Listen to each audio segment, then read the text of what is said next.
नमस्कार, मनी मंत्र में आप सभी का स्वागत है। मैं हूं अजय मिश्र। हमारे इस प्रोग्राम में बहुत सारे लोगों ने ये सवाल किया है कि अगर कोई भी फाइनेंशियल प्रोडक्ट्स आपको दे दिया जाता है और आपको बाद में पता चलता है कि उसमें कुछ गड़बड़ी है, वो एक्चुअली आपको लेना नहीं था और बिना बताए आपको दे दिया गया है, जिसे हम पर्सनल फाइनेंस की भाषा में मिस सेलिंग कहते हैं। आज हमने कोशिश की है कि आपके उन कॉल्स को लें और कोशिश करें कि निवेश की दुनिया में अगर धोखे हैं तो उन धोखों से कैसे बचा जाए और निवेशक को क्या ध्यान देना चाहिए। अपनी ज़रूरत के हिसाब से जो भी चीज़ की ज़रूरत हो वही ख़रीदा जाए और किसी के कहने पर या किसी के मार्केटिंग के चक्कर में आप ना आए। उसके लिए क्या करना चाहिए? तो अगर आपको भी अपने निवेश के पूरे रास्ते में अगर कहीं पे धोखा मिला है तो आप इस कार्यक्रम का हिस्सा बन सकते हैं। मनी मंत्र में आज हम उन्हीं मुद्दों को उठाएंगे और कुछ गोल्डन रूल्स निवेश के आपको समझाने की कोशिश करेंगे। हमारे साथ हमारे एक्सपर्ट हैं धीरेन्द्र कुमार जी, जो कि वैल्यू रिसर्च ऑनलाइन के सीईओ हैं और निवेश पर अपनी जो राय है वो तमाम मोर्चों पर रखते रहते हैं। बहुत बहुत धन्यवाद आपका वक्त निकालने के लिए। और जो बड़ी बातें हैं उन्होंने जो हमने कुछ पॉइंट्स अपने दर्शकों के लिए निकाले हैं हम लगातार हम बताते रहेंगे। लेकिन सबसे पहले उन गोल्डन रूल्स की चर्चा की जाए सर जी, कि निवेश के लिए लोगों को समझना क्या चाहिए। बहुत बेसिक चीज़ क्या समझनी चाहिए जिससे वो कम से कम धोखे से बचे रहें। बहुत सारे फाइनेंशियल एक्सपर्ट्स हैं जो आपको बहुत कुछ बताते हैं। नहीं, मुझे लगता है 4-5 चीज़ अगर आप ध्यान रखें तो आप इस दो तरीके का नॉर्मली इशू होता है। एक तो कि आपको बढ़ा चढ़ा के कुछ बोला जा रहा है और दूसरा कि डायरेक्टली धोखाधड़ी है। आपको जो बोला जा रहा है वैसा कुछ भी नहीं है। अक्सर आपको जब कोई आप इंश्योरेंस पॉलिसी आप लेते हैं तो आपको बोला जाता है कि इतने दिन में इतना पैसा दुगना हो जाएगा, ये हो जाएगा, वो हो जाएगा, कोई क्लेम किया जाता है और वो क्लेम सब कुछ वो बेसलेस है। वो केवल आपको कहा जा रहा है, जब आपको पॉलिसी डॉक्यूमेंट मिलता है तो आपको वो नहीं दिखता है। तो या अगर कोई म्यूचुअल फंड बेच रहा है और बोलता है कि आपका ये 1.5 साल में पैसा दुगना हो जाएगा, क्योंकि देखिए पिछले 1.5 साल में ये दुगना हो चुका है। तो उस समय तो मुझे लगता है कि निवेशकों को या जब भी आप कोई फाइनेंशियल प्रोडक्ट खरीदे तो आपको 2-3 चीज़ खास ध्यान देना चाहिए। एक तो ढेर सारा सवाल पूछिए, ऐसा क्यों हो रहा है, ऐसा कब हुआ है, क्या ये लिखत में लिखा हुआ आपको मिल रहा है कि ये जो प्रॉमिस किया जा रहा है ये होगा। दूसरा, हर एक में थोड़ा एक प्रावधान है कि अक्सर आप जब इन्वेस्ट करते हैं तो एक जगह पे आपको बताया जाता है कि यहाँ सिग्नेचर कीजिए और ये काम हो गया। नहीं, आप सिग्नेचर कर रहे हैं, आप जब दस्तखत कर रहे हैं तो आप कुछ एटलीस्ट जो हाईलाइटेबल चीज़ है, यहाँ पे मुझे लगता है रेगुलेटर्स को भी एक इम्पॉर्टेंट रोल प्ले करना चाहिए कि जब आप सिग्नेचर साइन कर रहे होते हैं तो वो एक बहुत लंबा सा फाइन प्रिंट में एक लिखा हुआ पेज होता है, उसमें इम्पॉर्टेंट चीज़ क्या है। और इम्पॉर्टेंट चीज़ मुझे लगता है कि उसको सिंप्लीफाई करना, कि आप दे क्या रहे हैं और मिलेगा क्या, इसको क्लैरिटी से बताना और ये दोष और आसान शब्दों में बताना, सिंपल सेंटेंस में बताना, ये ज़रूरी है। लेकिन इसके अलावा मुझे लगता है कि निवेशकों का सवाल पूछना, इसका कोई विकल्प नहीं है। पैसा आपका है, सवाल पूछिए। दूसरा जो बेसिक रूल है कि too good to be true it will not be true. अगर आपको कोई बहुत बढ़ा चढ़ा के ऐसा बोल रहा है कि पैसा इतने दिन में इतना हो जाएगा तो वो सच नहीं होगा। और तीसरा चीज़ कि खरीदने के बाद भी आपके पास कुछ प्रोविजंस है। जैसे जब भी आप इंश्योरेंस पॉलिसी लेते हैं तो एक फ्री लुकअप पीरियड मिलता है। आप उस कागज़ को आने के बाद आप उसको लॉकर में बंद लिफाफे में ना रखें, आप पढ़ें और पढ़ने के बाद आप जानें कि ये है क्या, या आप दे क्या रहे हैं, मिलेगा क्या, और उसमें अगर वेरिएशन है जो आपको कहा गया था तो फ्री लुकअप पीरियड में प्रावधान किया गया है कि आप अपना पॉलिसी वापस कर सकते हैं और आपका पूरा पैसा वापस मिल जाएगा। उसी तरह से म्यूचुअल फंड में या किस चीज़ में, वहाँ पे तो मुझे लगता है इन्वेस्टर एजुकेशन, आपके लिए ये जानना कि ये कैसे काम करता है, बेसिक्स जानिए। बहुत कुछ जानने की ज़रूरत नहीं है, लेकिन आप ये जानिए कि इसमें रिस्क क्या है और वो 2 बड़े बड़े रिस्क क्या है। कोई भी आपको जब फिक्स्ड इनकम से बेहतर रिटर्न मिलता है तो आप ज़रूर कोई मामूली सा या बड़ा सा रिस्क ले रहे हैं, और उस रिस्क से बचने के लिए आप क्या कर रहे हैं और वो रिस्क क्या है, इसकी जानकारी होनी बहुत ज़रूरी है। तो सवाल पूछिए। सर, कल ही मेरे एक साथी मिले, उन्होंने कहा कि मेरे बैंक ने मुझे फ़ोन किया और वो जो मेरा बैंक है, मैं नाम नहीं लूँगा बैंक का, लेकिन वो मुझे कोई बीमा का प्रोडक्ट वो बेच रहा है और करीब 1.5 लाख रुपए मुझे हर साल देने पड़ेंगे। मेरा लॉक इन भी कुछ होगा, कुछ टाइम का होगा, तो मैं उससे लूँ या नहीं लूँ। अभी हालांकि उन्होंने साइन नहीं किया है। मुझे नहीं समझ में आया कि अगर आपका बैंक, जो आपका भरोसे वाला आदमी है जिससे आप लगातार इंटरेक्ट करते हैं, अगर वो आपको फ़ोन करता है, कहता है या आप एफडी करा लीजिए या फिर मेरा कोई प्रोडक्ट है बेच लीजिए। तो चूंकि आप उस पर भरोसा करते हैं और लगातार इंटरेक्ट करते हैं तो उसके ऊपर भरोसा अनायास सा हो जाता है जी। क्या उससे भी हम कुछ सवाल कर सकते हैं? जी हाँ, सारे सवाल पूछिए, क्योंकि बैंक जब कोई प्रोडक्ट बेच रहा है, चाहे वो इंश्योरेंस हो, म्यूचुअल फंड हो, ब्रोकरेज का अकाउंट हो, तो अपने पैसे को बचाना और बढ़ाना और उसको सुरक्षित रहना आपकी जिम्मेवारी है। और ये बैंक और अधिकतर मिससेलिंग देखा गया है कि बैंकों में काफ़ी रैम्पेंट है। उसका कारण यह है कि बैंक एक बहुत बड़ा ब्रांड एक्सटेंड करता है, आप उस पर काफ़ी, और बैंकों के पास बड़ी जानकारी है, उन्हें पता होता है कि आपके खाते में कितना पैसा पड़ा है, वो उन लोगों को ही फ़ोन करेंगे जिनके पास, तो ये जानकारी का होना, मुझे लगता है इसमें थोड़ी यहाँ पे एक रेगुलेटरी इनिशिएटिव की भी ज़रूरत है लोगों को, क्योंकि जो ये जो बैंकों का चीज़ों का बेचना और बैंकों में हमारा पैसे का जमा होना, ये दोनों अलग काम होना चाहिए। और सारे वही सवाल पूछिए। और बैंकों में ये मिससेलिंग बहुत रैम्पेंट इसलिए है क्योंकि बैंक एक बड़ा ब्रांड होता है। अगर आप किसी इंडिविजुअल से खरीदते हैं तो उसको आपको बार बार मिलना है, उसकी जिम्मेवारी होगी, उसको अपना साख बनाना है। बैंकों का साख ऐसा है जिसमें कि थोड़ा बहुत अगर इस तरह का चीज़ हो भी तो लोगों को लगता है कि बैंक में खाता तो आपका रहेगा ही, और फिर लोग बदलते रहते हैं, 3 महीने 6 महीने में रिलेशनशिप मैनेजर बदल जाता है, आपको बोला जाता है कुछ।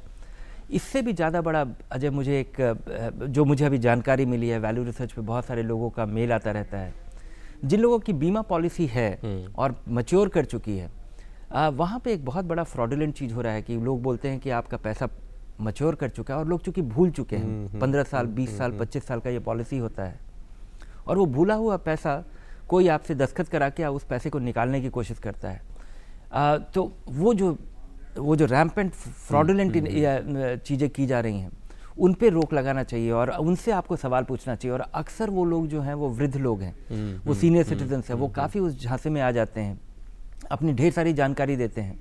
और सब चीज़ों का डिजिटाइज होना ये भी एक खतरा हो गया है, क्योंकि अगर आपसे कोई आपका पिन नंबर ले लेता है तो आपके खाते से पैसा निकाल सकता है। अगर कोई आदमी कोई व्यक्ति आपसे कुछ कागज साइन करा लेता है तो उसका कुछ भी तो उसके बाद कुछ भी उसको अब्यूज़ कर सकता है, मिसयूज़ कर सकता है। तो सवाल पूछने का कोई आपके पास विकल्प नहीं है। धर्मेंद्र पटना से हमारे साथ जुड़ रहे हैं सर, उनका सवाल लेते हैं लाइव। बहुत शुक्रिया धर्मेंद्र, क्या सवाल है आपका? स्वागत है। नमस्कार सर। नमस्कार सर, हमको जानकारी लेना था कि हम विजुअली हैंडीकैप्ड हम ब्लाइंड है 100%, और हम हेल्थ बीमा लेना चाह रहे हैं। तो बहुत सारा कंपनी वाला बोलता है कि नियम नहीं है 100% ब्लाइंड को बीमा देने के लिए, हेल्थ इंश्योरेंस के लिए। कुछ कंपनी कहता है कि हाँ आप ले सकते हैं, आप अपना मत शो करिए कि हम हैंडीकैप्ड हैं।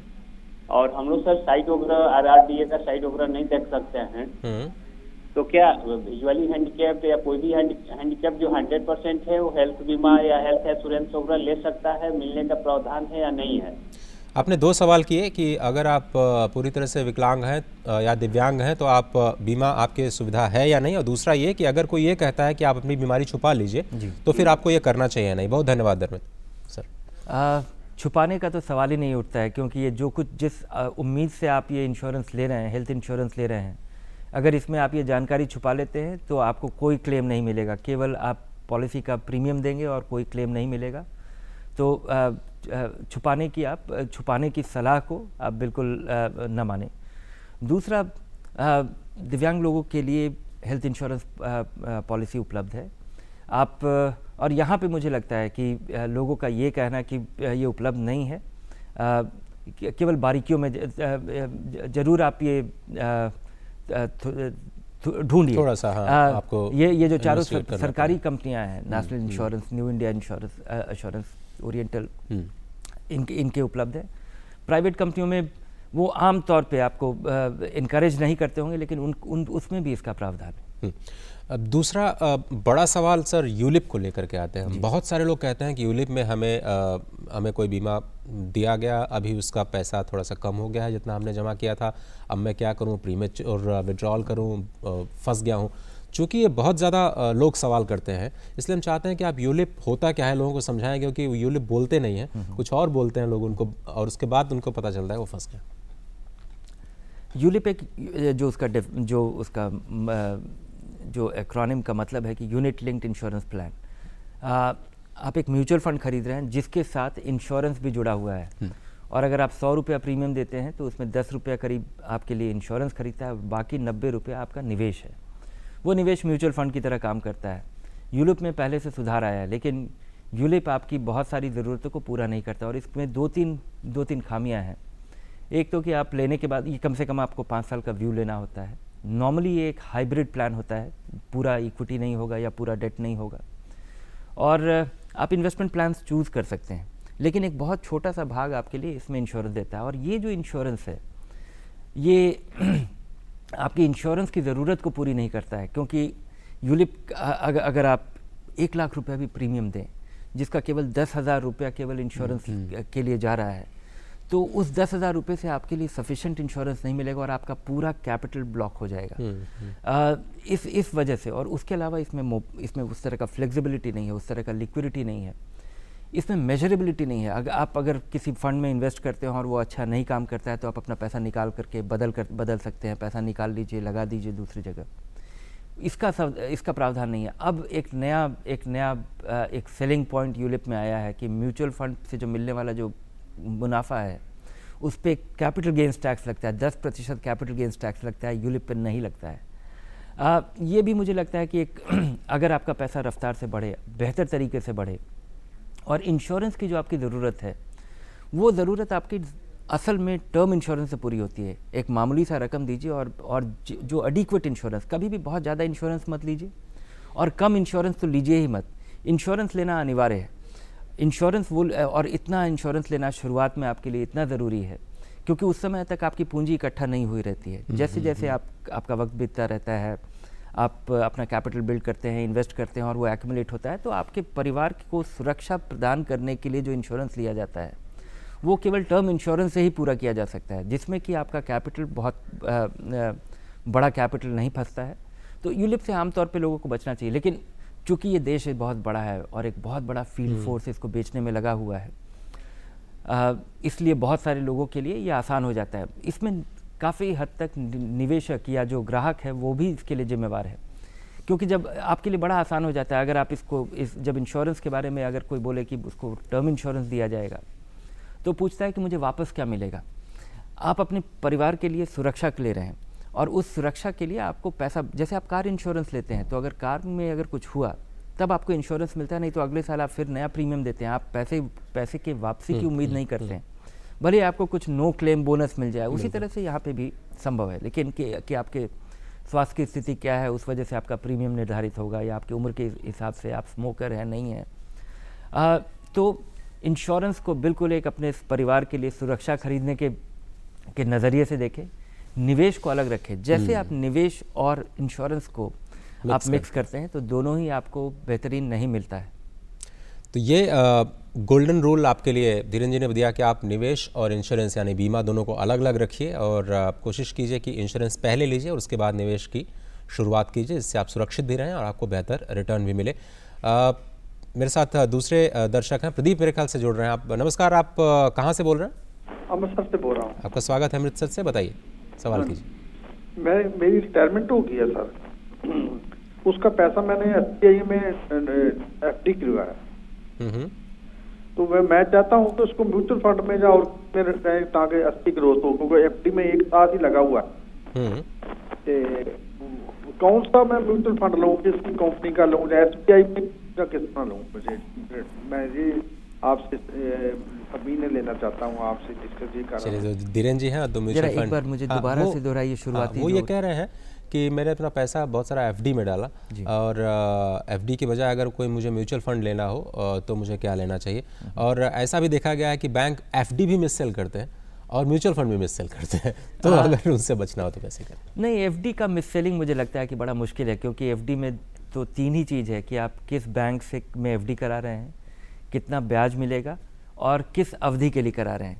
ये और आमतौर पे अगर आप किसी सरकारी बैंक से अगर आप में FD करा रहे हैं तो हालांकि ये अनसिक्योर्ड है, लेकिन मैं उम्मीद करता हूँ कि जैसा आज तक कभी कोई बैंक फेल नहीं किया है तो यहाँ पे भी कोई फेलियर नहीं, भविष्य में भी मुझे ऐसी उम्मीद नहीं है कि हमारा सरकारी बैंक कभी डिपॉजिट के कमिटमेंट्स को या प्रॉमिस को ऑनर करने में सक्षम नहीं होगा। तो FD के मिस सेलिंग की मुझे बड़ी कम उम्मीद है। और और एफडी आमतौर पे सुरक्षित भी है। हाँ, म्यूचुअल फंड में 2-3 लेवल पे मिस सेलिंग हो सकता है। एक तो कि आपको इनअप्रोप्रिएट फंड बताया जाए, अगर आप और इसके लिए काफ़ी हद तक आपको इम्पॉर्टेंट रोल प्ले करना पड़ेगा। ये निर्धारित करना आपकी जिम्मेवारी है कि आप कितने समय के लिए पैसा लगा रहे हैं। अगर आपका पैसा 1-1.5 साल में कभी भी इस पैसे की ज़रूरत पड़ सकती है, तो कभी भी long term equity linked investments ना करें। और कई बार निवेशक इस बारे में, और जब आपको कहा जाता है कि यहाँ पे आपको रिटर्न कम मिलेगा, एफडी की तुलना में जो फिक्स्ड इनकम फंड्स हैं वो आपको बेहतर रिटर्न दे पाते हैं, बेहतर लिक्विडिटी भी दे पाते हैं। और यहाँ पे एक केवल आपको बड़ी कमी दिखेगी कि यहाँ पे आपको किसी तरह के रिटर्न की गारंटी नहीं मिलती है, जो कि एक डिपॉजिटर की बड़ी उम्मीद होती है कि आपको कितना रिटर्न मिलेगा, ये पहले से सुनिश्चित होता है। और अगर आप 3 साल की अवधि के लिए कर रहे हैं तो ये ज़्यादा टैक्स एफिशिएंट भी होता है। तो म्यूचुअल फंड का चुनाव के लिए 2-3 रूल जो कि निवेशकों को हमेशा फॉलो करना चाहिए कि 5 साल से कम का पैसा आप कभी भी इक्विटी लिंक इन्वेस्टमेंट ना करें, चाहे वो बैलेंस फंड हो, इक्विटी इनकम फंड हो, किसी भी तरह का हो, जहाँ पे रिटर्न आपको अच्छा मिल सकता है, लेकिन बीच में कभी भी आप गिरावट देखेंगे तो आपके लिए चिंताजनक होगी। 5 साल से ज़्यादा समय के लिए ज़रूर इक्विटी से जुड़ा हुआ निवेश करें।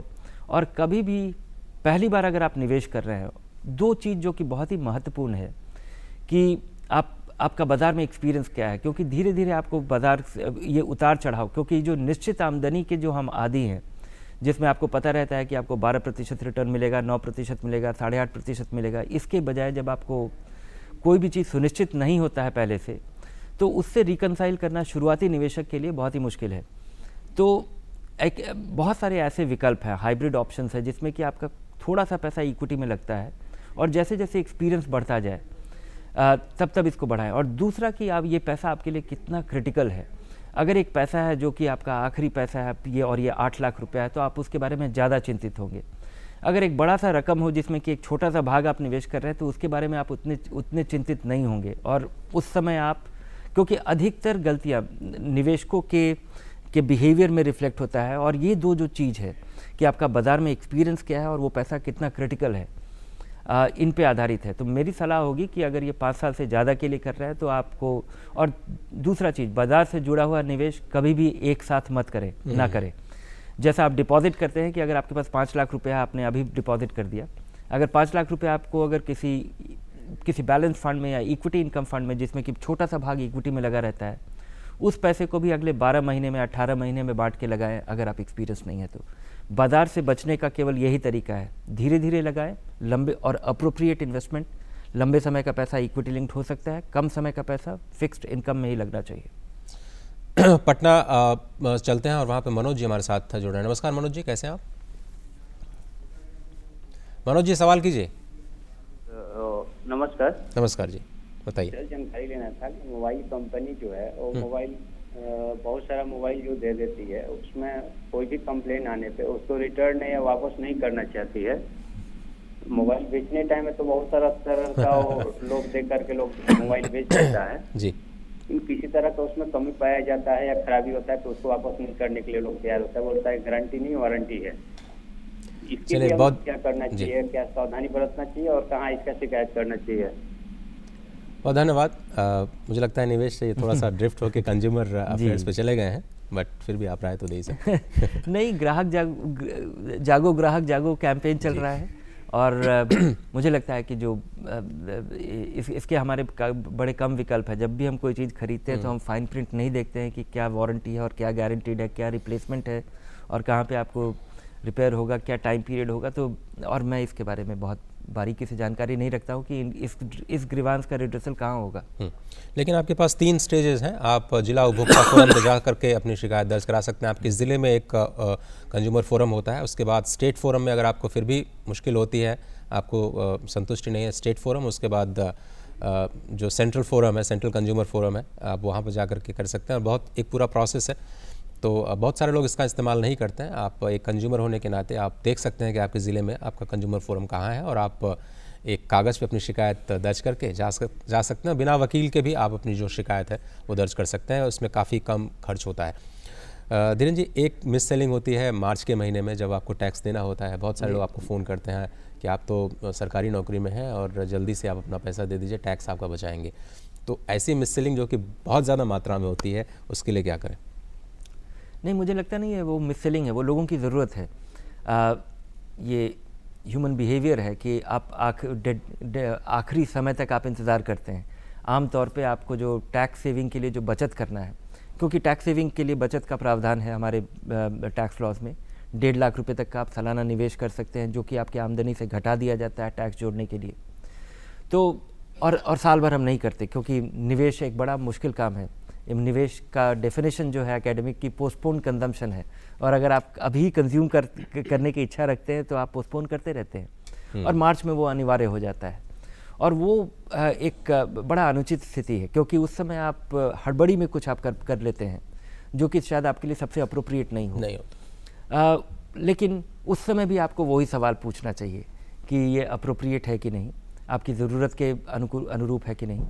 और जो आम तौर पे देखा गया है कि टैक्स सेविंग इन्वेस्टमेंट, आप एक ऐसा कोई पॉलिसी ले लेते हैं हड़बड़ी में, जिस समय आप काफ़ी कम सवाल पूछते हैं, वो एक लॉन्ग टर्म कमिटमेंट हो जाता है। वो केवल इस साल के लिए नहीं है, हर साल आपको वो पैसा देना पड़ेगा अपने पैसे को बचाने के लिए। और जैसा आप बता रहे थे कि यूरोप में बहुत सारे लोगों का एक्सपीरियंस रहा है कि पैसा कम हो गया है और वो अब चिंतित हैं, और या उसके बाद में उन्हें जानकारी मिली, तो सवाल पूछने का कोई विकल्प नहीं है। बहुत धन्यवाद इस प्रोग्राम में शामिल होने के लिए। तो आज मनी मंत्र में यही निकल कर के आया कि जब पैसा आपका है तो सवाल आपको ही करने होंगे, क्योंकि आपकी ज़रूरत सिर्फ आपको पता है। आप किस उम्र के पड़ाव पर हैं, आपकी क्या ज़रूरत है, आपके पास कितना इन्वेस्टेबल इनकम है, सरप्लस इनकम है, आपको बीमा की कितनी ज़रूरत है, आपका परिवार कितना बड़ा है। तो हर आदमी के सवाल अलग अलग हो सकते हैं, लेकिन बेसिक वही है कि अगर आपको बीमा लेना है तो आप बीमा लीजिए, निवेश करना है तो निवेश कीजिए, मिक्स मत करिए और अपनी ज़रूरत के हिसाब से पैसा लगाइए।